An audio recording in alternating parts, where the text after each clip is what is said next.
Hello, and welcome to Wisdom and Productivity, the podcast of Dr. Efraín Martinez. I am a principal in search of wisdom, and I have found productivity to be a great tool for success. Today, I have the great and distinguished honor of having with me Dr. Sonia Soltero, who is a professor and chair of the Department of Leadership, Language, and Curriculum at DePaul University in Chicago. A former bilingual education teacher and dual language coordinator, Dr. Soltero teaches and publishes research on bilingual and dual language education. Dr. Sonia Soltero, who are you? Well, first of all, good morning, Dr. Martinez, and thank you for the invitation. Are you there? Yeah, I am. So sorry. It's Technology, okay. we love technology, but we also hate it. So thank you again for inviting me. Who am I? Well, first and foremost, I'm an educator at heart and in practice. I have been an educator and involved in education since I was 21, after I graduated. And so my heart and my soul are in the field of education. I was a teacher, I'm a professor. It's my life's work. And in particular, I'm a bilingual education educator. And my life and my work is also around advocating for and helping and researching and professional development and all of those things that entail our advocacy work towards getting bilingual education to be uh, important in the field of education.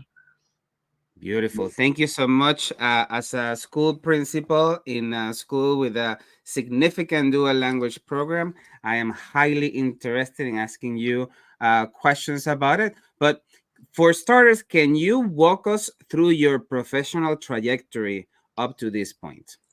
Certainly. So when I was in high school and before high school, I grew up in Latin America, and I wanted to be an architect. And when I was very young, I got dissuaded from following that goal and that dream in my life to do that. And instead, I was sort of steered away from being an architect, which in retrospect, I shouldn't have been. And I'll talk about that later. And I decided to go into education as people were steering me towards that. I'm good with children and all those things that we sometimes get. And I sort of fell in love with deaf education, deaf and hard of hearing education. And so I went to the University of Arizona to pursue a degree in deaf and hard of hearing education and getting a degree in that. But I soon found out that I was quite bad at sign language. And so I tried my best. I love sign language, but I was just not good at it. So I decided, well, I'll just go into general education. I really had no sense of bilingual education. I was bilingual. I grew up in Latin America. I'm biliterate. And then I just fell into bilingual education just by happenstance, and it was coincidence, accidentally. I graduated from the University of Arizona with a gen ed degree, and I immediately got a job because I was bilingual. And my friends who had graduated and were not bilingual were struggling a little bit. They were substitutes, etc. And so I ended up getting hired at the best school that I could have gotten hired at.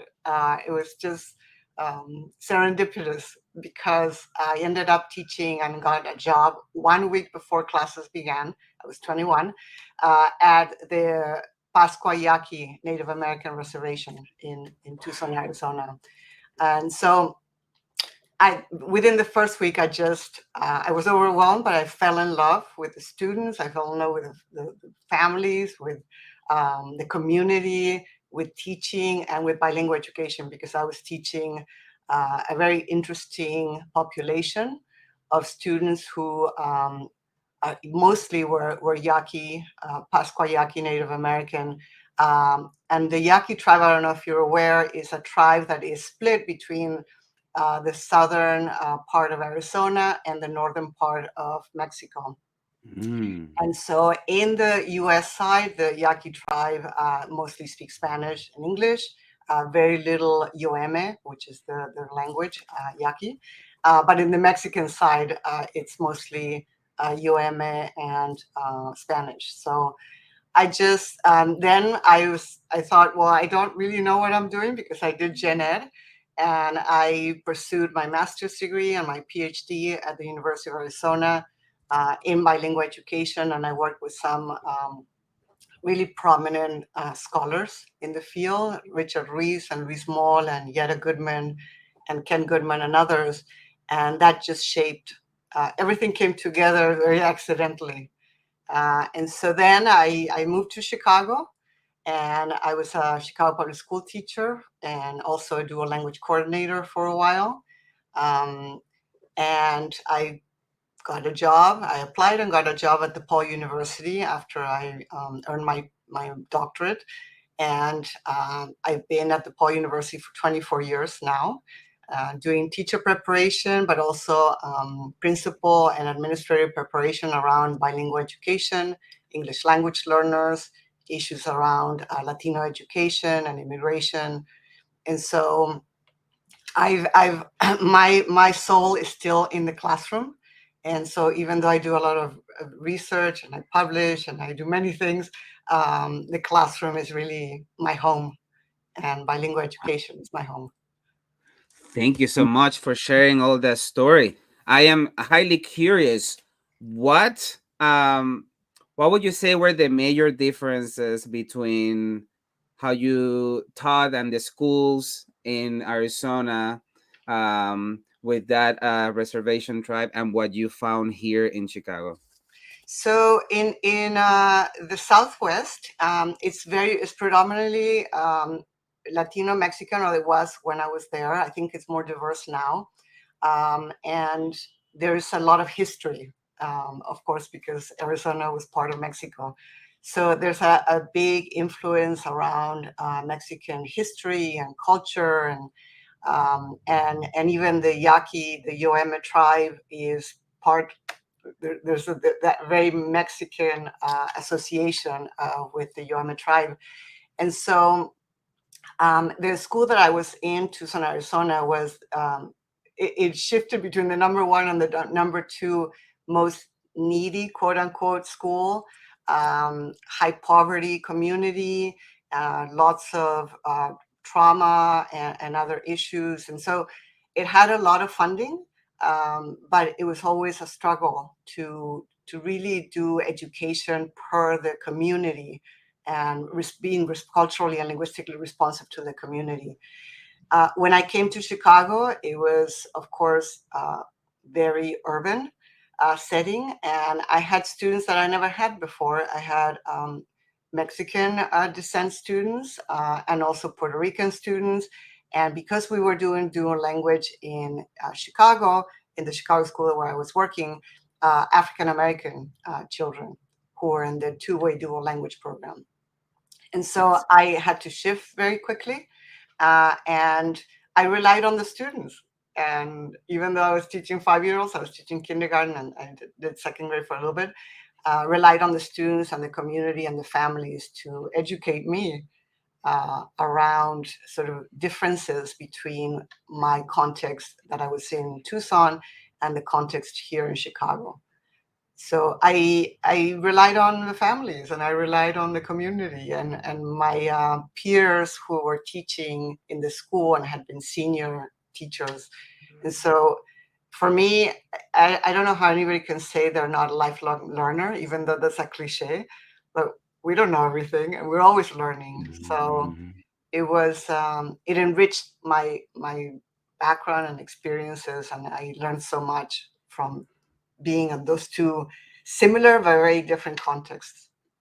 Beautiful. You mentioned dual language in Chicago and trying to make the math here.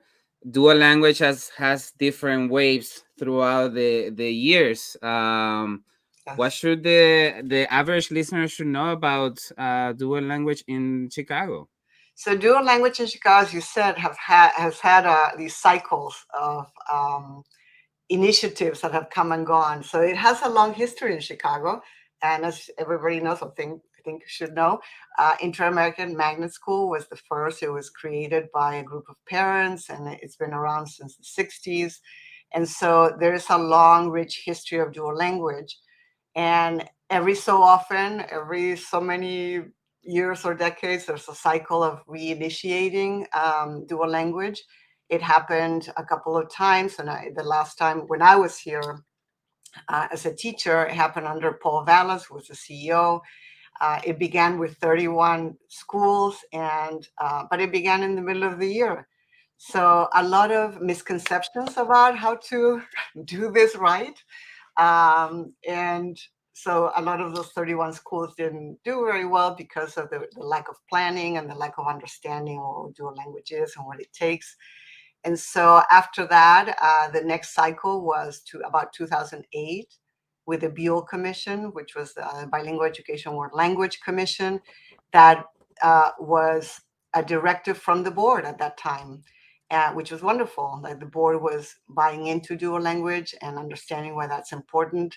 And the Mayor Daley at the time, was also very supportive of seeing Chicago and putting Chicago forth as a global multilingual, multicultural a city of the world.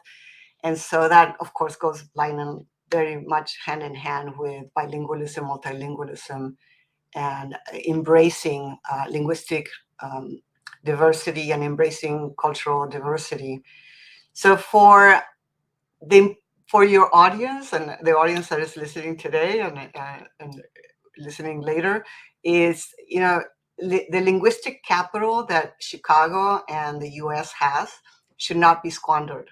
We have, whether people like it or not, we have a multilingual country in the U.S. And why squander that linguistic capital away, but not promote it and develop it in schools? Because one thing is to be bilingual, which we can be in our communities and our families, etc. But another whole thing is to become biliterate. And that biliterate component, being able to read and write in two languages, and also being able to process concepts in math and social studies and history and science in two languages, that really is developed academically in school over a long period of time. And so we really should, in the current context of sort of like a global economy, to provide opportunities for all students to develop biliteracy and multiliteracies. It's easier said than done. For sure. That requires bilingual teachers, which we're always struggling to get bilingual teachers, and there's a big gap. But why not tap into that great linguistic capital that we have already, with students earning their seal of biliteracy, providing the education, the bilingual education and the world language education, and tap into those students who graduate with a seal of biliteracy and have that pipeline of teachers. Of course, we both know, and everybody knows, how difficult it is to be a teacher, and how difficult it has been for the last probably 15 years or more. Not just the pandemic, but teacher bashing, and the high stakes accountability systems that are really very punitive. And so teachers leave the profession or don't go. The young people don't go into the teaching profession. We need to remedy that, and remedy quickly, because it's a national crisis. Amen. Especially with the immigration crisis of so many people coming not only from Latin America but all over the world. We need teachers who are supported not only by the education systems but also by the society. Let me ask you, Sonia, how was your transition from being on the trenches as a teacher, doing language coordinator, and passing to academia? What anecdotes should we know about? Yeah, so it was never my intention. Like, it was never my intention to be a bilingual teacher, and then it came to pass. Somebody once told me, Sonia, what are your ambitions, professional ambitions? And I just I thought that that question was so strange.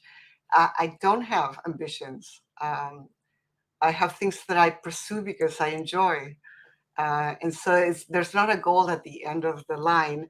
And so as a teacher, I was always attracted to get a job. And because I was bilingual, biliterate, I could have my choice of schools. Um, and that's why I would recommend anybody to become bilingual if you're not, or to pursue Yes. that, and so that you have more doors that are open to you. But I always wanted to seek schools, and I worked in schools that had a strong partnership with universities. I did that in Tucson, Arizona, in the schools that I worked in Tucson. They had very strong partnerships with the University of Arizona. I was part of the Louis Moll Funds of Knowledge project when I was a teacher. And by the way, Louis Moll just passed away. I don't know if you're familiar with him and his Funds of I, Knowledge research. I have Yeah, heard of him. yeah. He passed away, unfortunately, last month. And then when I came to Chicago, I did the same. I wanted to be in a school that had a strong partnership with a university. And I also taught as an adjunct faculty in the evening. So I was always somehow connected to the university life. And then when I came full time to the university, and still 24 years later, I very much remember what it was like to sit as a teacher, as an educator in in-service classes at the university, and that's how I teach. That's how I interact with my students. And once they graduate, they become my colleagues of sorts, Yes. right? And so I also must say that my experience as a kindergarten teacher in academia has been very useful because like in any organization, there are always sort of tensions that you have to navigate, and there are personalities, and so I taught kindergarten with 32 5-year-olds. So I'm not calling adults 5-year-olds, but that experience. Remember that person that said, "All I learned in kindergarten." I can't remember the name. And so, and I learned as a kindergarten teacher, and so I love teaching kindergarten, and I miss that. But teaching adults and interacting with adults and helping them become um, more more more experienced, but also more knowledgeable, and seeing them grow, it's amazing. But then when they leave the university, and I hear from them 10 years later, and they come to and say, "Oh, I'm now a principal, or I'm now in a leadership position around else," and it's just uh, I see them as my children. I don't know. I see Love them as, it. yeah, my colleagues, but also I have a very close connection to the wonderful work that a lot of my students are now doing. Beautiful. I really appreciate that. There's many professors, but it's only the ones that truly care that are the special ones. So thank you for sharing that. Let me ask you, like in Back to the Future, if you could go back in any point of your professional trajectory, what would the Sonia of today tell the Sonia of back then? Um, well, don't be dissuaded by those who want to dissuade you from following and pursuing your goals and your dreams. Um, Something else that this is like by serendipitous happenstance, I fell into many things, is to try new things that you don't think you would like, or that you were never interested in, because sometimes we have a particular perception about other things that are professions or careers or activities or engaging with communities that we may not have a lot of interest in, and then we discover that we do, and then sometimes we discover that we don't. And something else is to be patient with yourself and with others. As a teacher, and even here, and as a teacher in K-12, but also as a teacher in higher ed, we lose sight of that ability to be patient, the ability to give grace to yourself and to others, um, teachers, I think in education, we put a lot of pressure on ourselves. Hmm. And part of the reason why we then just burn out and then leave the profession, or become jaded. And so we need to sort of parse out the things that are beyond our control and the things that are within our control. And there's a lot beyond our control, but there are those things that we can control in the moment. And the advocacy part is very critical. Um, and I was going to say this later, but the advocacy part cannot be an individual pursuit. It has to be a collective pursuit. There are many other people that want to do advocacy, and so surround yourself with people that want to engage in that advocacy with you. Um, because by yourself, we all have strength in numbers, right? Amen. Um, yeah. Amen. Beautiful. Thank you, Dr. Soltero. So let me ask you, as you know, reading books is such a luxury. I am very curious if you had to give two books, one fiction and one nonfiction, to a loved one. Which books will those be? So it's very hard to pick one book. But I can tell you that the books, I have many books. I love books. I'm a bibliophile, as you can see from behind. For sure. The books that impacted me when I was a child are two fiction books, El Principito, The Mm. Little Prince, and then later on, well, El Principito is one, but in Latin America, and I don't know if you read Platero y Yo, Uh, which is about a little donkey. Jimenez, right? Yeah, Platero yeah, yo. a little Uh-huh. donkey, and the friendship the donkey has with this little boy, and the adventures and all of that. Those are two books that I always give to my friends' kids and my nephews and my nieces to read. And as an adult, I think Cien Años de Soledad, Mm. 100 Years of Solitude, is one of my favorite books. In terms of fiction and nonfiction. There's so many, but I would recommend two. One that had made great impact. It's been around a long time. Jonathan Cosel's Savage Inequalities. When I read that a long time ago, it really shook me because of the inequalities in funding and how schools are funded and how they're set up to fail, the ones that are underfunded. And then the other book that I would recommend for those who are in the bilingual education field is anything by Francois Grosjean. But the two are Life with Two Languages and Life as a Bilingual. If you are bilingual yourself, or even if you're not, or multilingual, these are really very interesting. He's a very interesting author to read. He's very amenable and reader friendly. Ooh, now I have new choices here. You know, they are making Netflix is making a series of 100 Years of Solitude, Oh, y me parece que en español. qué bien. So I'm really looking forward to see that one, to see vis-a-vis the book. Beautiful. Thank you so much. Let's talk about who is or who are your biggest influences. I already mentioned two in my professional life. The people that really influenced my trajectory very early on were Richard Ruiz, who was my dissertation chair, and I took a lot of classes with him at the University of Arizona. Luis Moll as well, who became a friend when I lived there. The Goodmans, Yetta and Kat Goodman, who were sort of the mom and dad of whole language.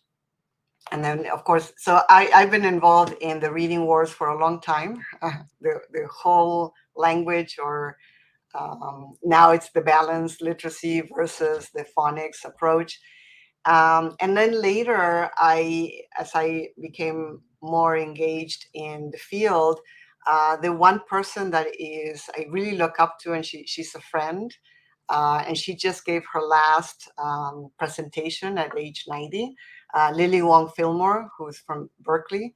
She's retired professor emerita, and many others in the field of bilingual education, Cristina Alfaro and Rebecca Martin, Blue Martin Martinez, and others that inspired me, taught me so much, and I admire their work and their fortitude for staying in the fight with younger generations of scholars and educators.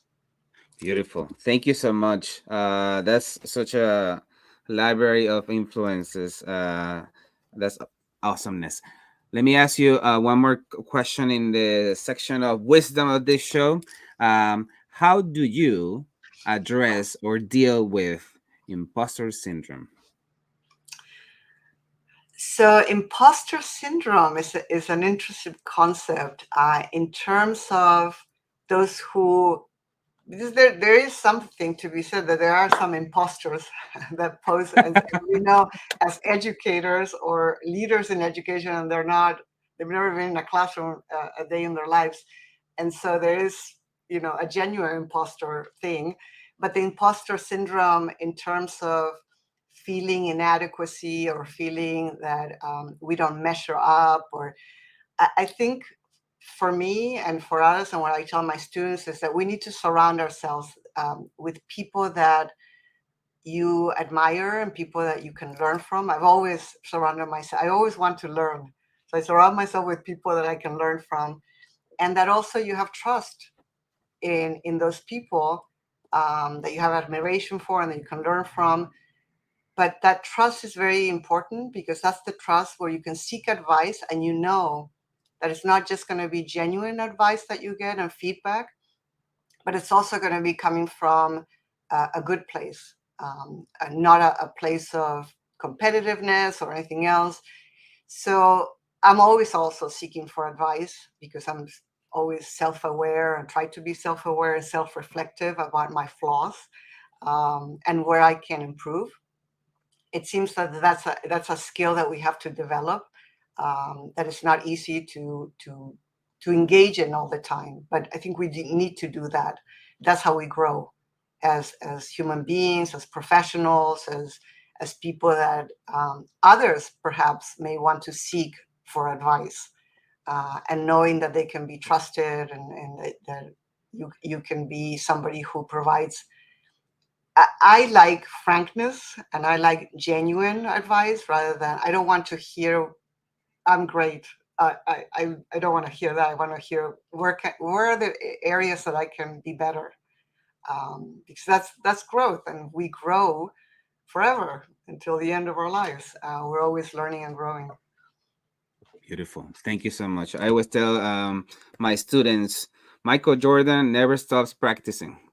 Right. Um, Beautiful. And let's take a quick pause to celebrate the Teach Better community. This podcast is a proud member of the Teach Better Podcast Network. Better today, better tomorrow, and the podcast to get you there. Explore more podcasts at www.teachbetterpodcastnetwork.com. Now let's get back to the episode. So, Sonia, as you know, to be successful, it includes being on top of our productivity, but this looks different for different people. You are a professor, a scholar, a chair of a department. How do you get organized? Tell us about how do you do your work? So I always go to categorize and prioritize. So create lists, create buckets of so many things that we have to do personally and professionally. So I always think in terms of short term and the immediate, the things that I have to do today or tomorrow, or do today or tomorrow. And then short term in terms of prioritizing that list of things that need to be done and how they interconnect with each other or not, and then create long-term plans. The things that, for example, when I've written 3 books. I'm already thinking about my 4th book when I get some things off my plate. But thinking about and categorizing those things, like writing a book, what are the steps? Otherwise, we tend to get overwhelmed, not just by all the things that are on our plate, but also how to take on a new project or a large project like writing a book, or something like, pursuing a doctorate when you have family and you have to work. And So how do you organize yourself? And some people have the talent to do that, an innate talent for being organized, and others don't. So when you don't have innate talent, surround yourself with people that do, and sort of take note of what are the best practices around um, organizing and prioritizing and categorizing. I also always look for and try to accomplish or tackle the things that are low hanging fruit, what I call low hanging fruit, things that are easier to do than not, and things that can be done that I can do by myself versus things that I need others to work with me on. And that takes more organization and coordination about timing and calendars and schedules and things like that. So it's prioritizing, categorizing, putting things in buckets, and a calendar. Or if I lose I have my iPad, my Outlook calendar, and everything's written there. If I lose that, my life is over. But yes, that's how I tackle trying to organize and not feel overwhelmed, which from time to time I do. For sure. But let's get geeky and technical. So you mentioned Outlook for your calendar, your to-do list, and your list. Do you do it by hand in a notebook? Do you have an app? What do you do? So I have this app that I love, and let me check what the name is. It's called Good Notes. Ooh, And Good Notes, sorry about that. that's okay. It's wonderful. So you can create notebooks, and you can create just a note that then you can discard. You can color code. You can move things around. It's done with one of those Apple pens. Mhm. It's really, really helpful. And then my Outlook calendar, I have also color coding by calendars, things that I have to do. I also put in my calendar anything that has to be that I'm about to do. For example, if I have a professional development session, I put the date of that professional development session in my calendar. But then before that, 3-4 weeks before that, I also put it in my weekend and put a red bullet or dot, or I don't know what it's called, a circle after it, so that I know those are things that I have to do rather than things that I have scheduled to do. So that's the preparation by putting a red dot after the name of that particular calendar item. Beautiful. When you write articles or books, do you put music? Do you put candles? What do you do to get in the zone and do that art?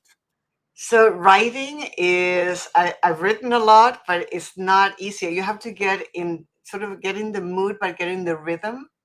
And writer's block is a thing where you sit and you just, it's just not coming. And so you have to get up and move around and go and then come back. And there are some days that it just won't come. My preference and the way that I work in writing is that I need big chunks of time. I'm not the type of person, some people that can write an hour and then do a bunch of things the rest of the day. I need a big chunk of time, 6 to 8 hours. And so when I've written my books and when I write my articles, I purposefully clear my calendar, usually on weekends, or other parts of my day, and a big chunk of time, minimum 5 hours. So that's Mm. how long it takes me to get going. And then once I get going, I go in terms of writing and the ideas and how to put the thoughts together and organize the content and all of that. When I wrote my dissertation, I also had all weekend, Saturday and Sunday, 8 hours both days, and I dedicated my entire time to that only. So I can't take distractions when I'm doing this, because you're kind of in the zone, and Hmm. that's all you're thinking about, and that's how your creative juices flow. And no music, and I do. It's very distracting to have emails, so I turn it off. I turn off email on my computer, my laptop. I turn off the phone, and because very easy to, okay, let me check what that email is about, um, Wow.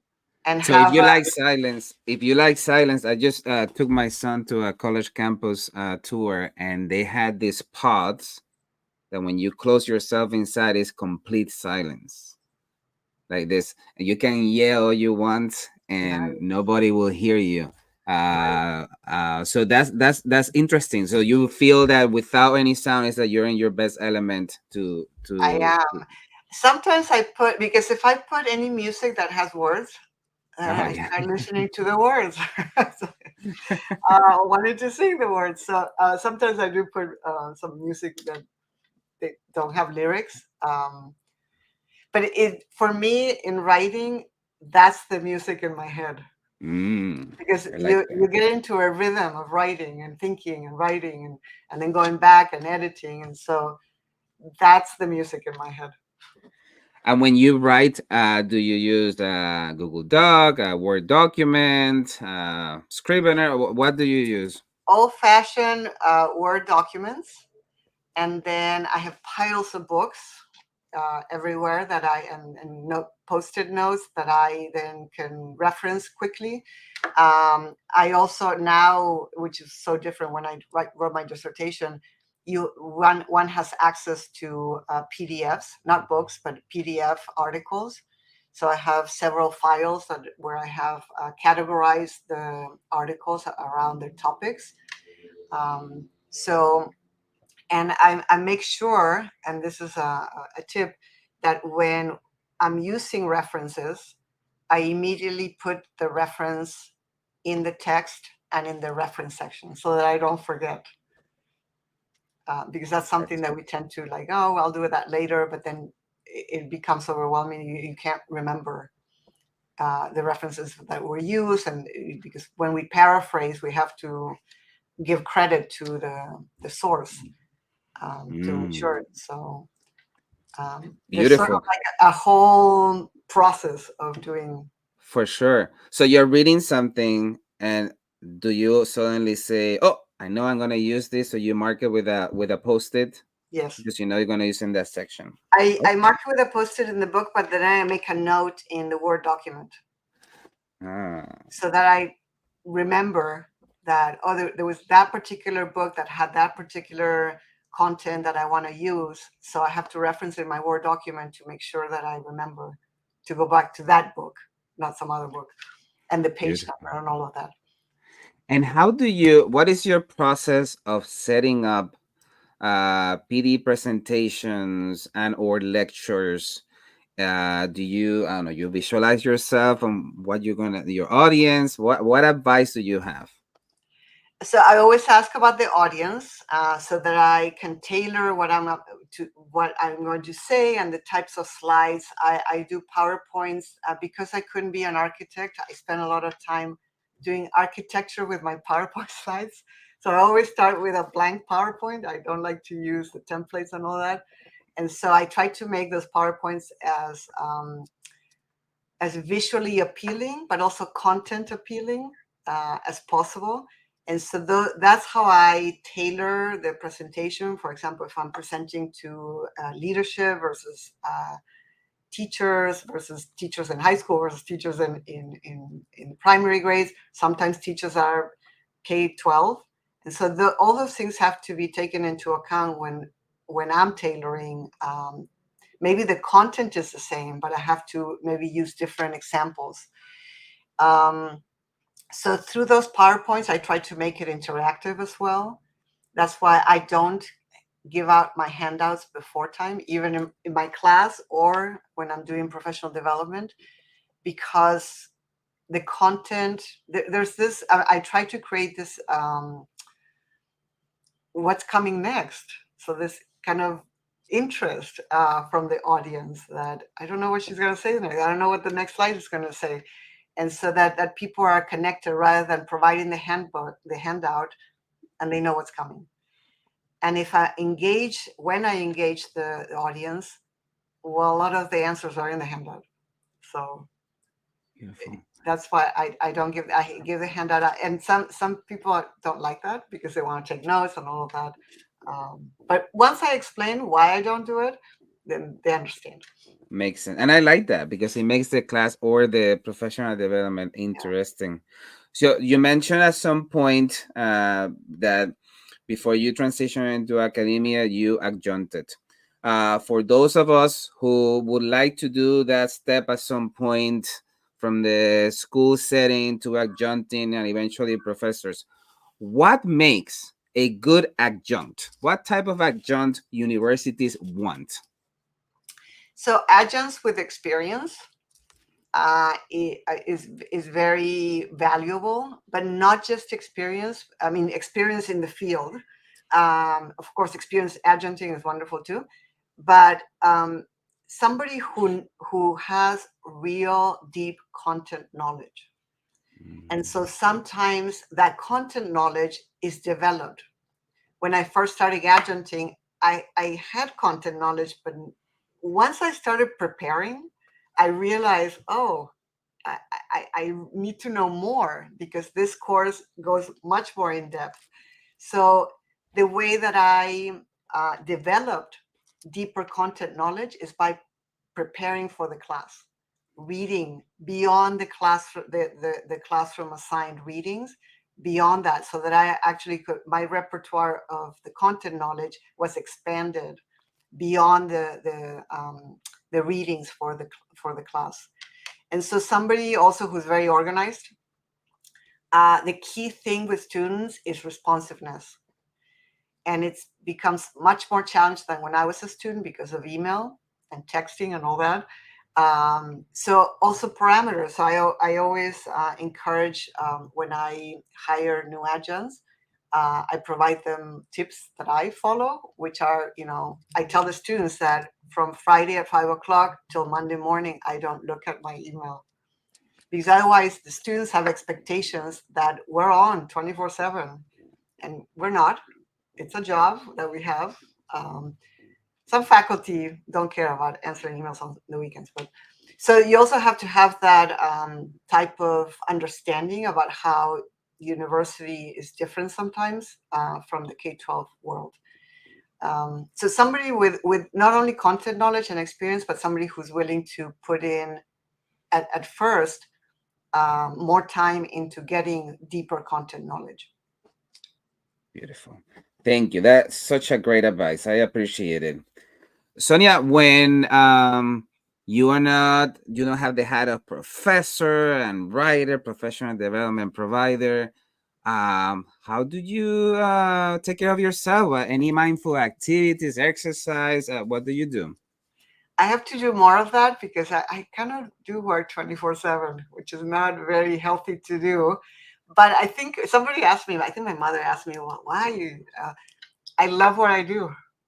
But it is all consuming and it shouldn't be. And so there should be some work-life balance. When I do get away, I really get away and I travel with my husband. We like to travel, see new places and disconnect, which is something that I advise everybody to do. You don't realize until you disconnect how much you needed that. Amen. But part of my problem is that I really love what I do. And so it gets away from you and you become a workaholic, which is not very healthy. Well, you never work. Then, if it is your passion, if it is your hobby, then that sounds like a lot of fun to me. Yeah. I told my husband, the moment that I don't like what I'm doing, then if I stop liking being a professor at university, and then I'll retire and do something else. And so I'm very aware of that. As long as I love what I do, then I put in the hours because I enjoy it. Beautiful. Awesome. It's such a luxury having you in the show, Dr. Soltero. Any last thoughts for the listeners and viewers of the show? Yes, I want to share, and I forgot to share earlier that I'm very, very excited. More work.